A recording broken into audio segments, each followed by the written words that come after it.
আসসালামু আলাইকুম এভরিওয়ান। আজকে আমি আপনাদেরকে খুবই সুন্দর আর সহজেতে একটি neck design cutting and stitching করে দেখাবো।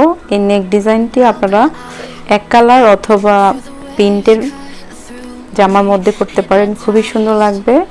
আমার নেকটি দেখুন, আমি কমপ্লিট করে আপনাদেরকে দেখিয়েছি এবং আমি খুবই সহজেতে মেক করেছি।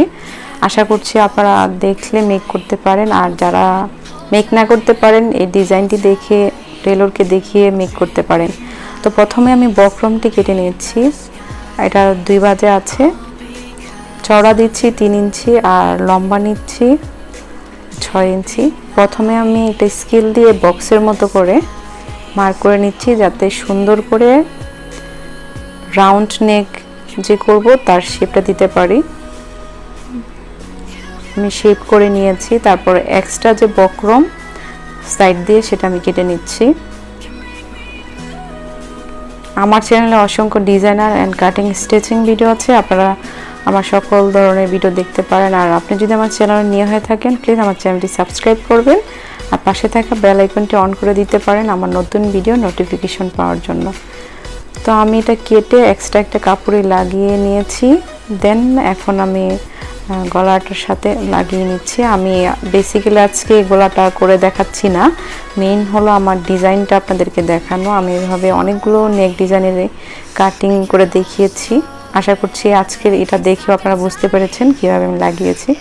তারপর সাইড দিয়ে আমি সেলাই করে নিচ্ছি, কেননা এটার উপর ডিজাইন পড়বে, তাই আমি হ্যাম সেলাই দিচ্ছি না, মানে হাতের কোনো সেলাই দিচ্ছি না, মেশিন দিয়ে সেলাই করে নিয়েছি।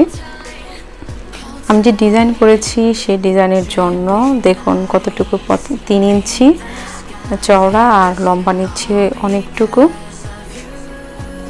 প্রায় 55 ইঞ্চি মতো। তো আপনারা তার থেকে একটু কম নিতে পারেন, কারণ আমার শেষে একটুখানি এক্সট্রা ছিল। তো প্রথমে আমি একটু ভাঁজ দিয়ে নিচ্ছি, করে নিতে হবে। তারপরে এটা সেলাই করে নিতে হবে। আমি সম্পূর্ণটা সেলাই করে নিয়েছি। তারপর আমি ফোল্ড করে নিচ্ছি, উঠিয়ে নিচ্ছি। আমি রং সাইডে সেলাইটা দিয়েছিলাম, আর এখন ফোল্ড করে সেলাইটাকে কাপড়টাকে সামনের অংশে নিয়ে আসছি। আর আমি যে সেলাইটা দিয়েছি সম্পূর্ণভাবে ভিতরে চলে গেছে, আপনারা দেখতেই পাচ্ছেন।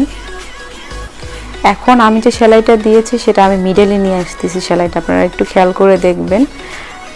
তার উপর আমি আয়রন করব, যাতে আমি যে ডিজাইনটা করব সেই সেলাইটা যেন কোনোভাবে না দেখা যায়। যে দেখুন আমি আয়রন করে নিয়েছি, আর আমি যে সেলাইটা দিয়েছি সেটা মাঝখানে রেখেছি। এখন এভাবে বাজ দিয়ে আমি মিডল সাইড মার্ক করে নিচ্ছি, কেননা আমি যে ডিজাইনটা করব সম্পূর্ণভাবে সেলাইটা যেন মাঝখানে হয়, সেজন্য আমি এভাবে মার্ক করে নিচ্ছি।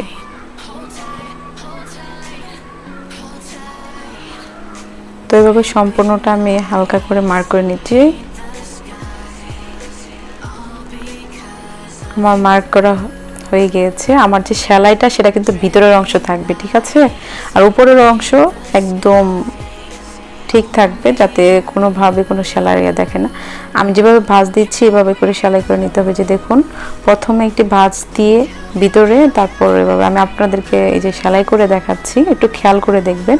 1 ইঞ্চির মতো আমি কোনো সেলাই দিচ্ছি না, কেননা এটা আমি নেক ডিজাইনের জয়েন্ট করব, তা লাগবে। তো প্রথমে আমি একটা ভাঁজ ভিতরে দিয়ে দিয়েছি, তারপর আবার একটি ভাঁজ করে আমি আরেকটি ভাঁজ তৈরি করে নিয়েছি। এখন যে কুচিটা হয়েছে তার থেকে ডিস্টেন্স রাখতে হবে 1/2 ইঞ্চি। তারপর প্রথমে একটি এই যে দেখুন ভাঁজ দিয়ে ভিতরে দিয়ে দিয়েছি, আরেকটা দিয়ে এভাবে দিচ্ছি, যার ফলে ভিতরে একটা বক্সের মতো করে তৈরি হবে, ঠিক আছে। আবারও আমি একটা দেখাচ্ছি, 1/2 ইঞ্চি ডিস্টেন্স নিয়ে ভাঁজটা ভিতরের অংশে দিচ্ছি, আবার পিছন থেকে একটা ভাঁজ নিয়ে আরেকটা কুচির মতো করে নিয়েছি। এভাবেই সম্পূর্ণ করতে হবে। আপনারা চাইলে একটু টেনে বা স্ক্রিনশট রেখে এই কুচিটা করতে পারেন। পিছনের প্রত্যেকটা বক্স আকৃতির হবে।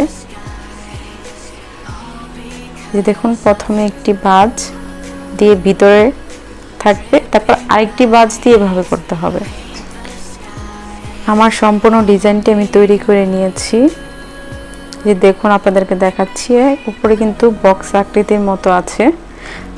তো এখন আমি আমার নেক ডিজাইনের একদম সাইড দিয়ে সেলাই করে নিচ্ছি। আপনারা দেখেন মানে এমনভাবে ডিজাইনটা রাখছি যাতে করে ডিজাইনটা এক্সট্রা নেক ডিজাইনের বাইরে না আসে। একটু খেয়াল করে দেখবেন আমি কিভাবে সেলাই করছি। তারপর উপরে যে একটা সেলাই আগে দিয়ে আমি বক্সগুলো তৈরি করে নিয়েছিলাম, সেই সেলাইয়ের উপরে উপরে আমি সেলাইটা দিয়ে নিচ্ছি।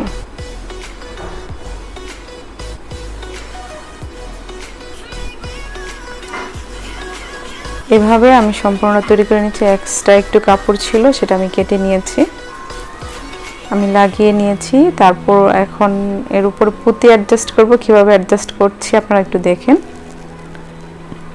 উপরে একটি ভাঁজ, তারপর আরেকটি কোণিক যে অংশটা সেটাও একটা ভাঁজ করে ট্রায়াঙ্গেল আকৃতির মানে ত্রিভুজ আকৃতি করে নিচ্ছি। এভাবে দুইটি সেলাই দেওয়ার পর আমি একটু ফিক্সড করে নিলাম সেলাইটি। তারপরে এভাবে ছোট ছোট পুঁতি অ্যাডজাস্ট করতে পারেন আপনাদের যেই কালার ইচ্ছে। যেহেতু হোয়াইট কালার ড্রেসটি ছিল, আমি হোয়াইট কালার পাল ব্যবহার করছি। আপনারা চাইলে গোল্ডেন, মানে আপনাদের ড্রেসের কালারের উপর ডিপেন্ড করে। তো এইভাবে দেখুন খুবই সহজ ওয়েতে সিম্পলের মধ্যে একটু গর্জিয়াস করে ফেলাম আমার ড্রেসটি।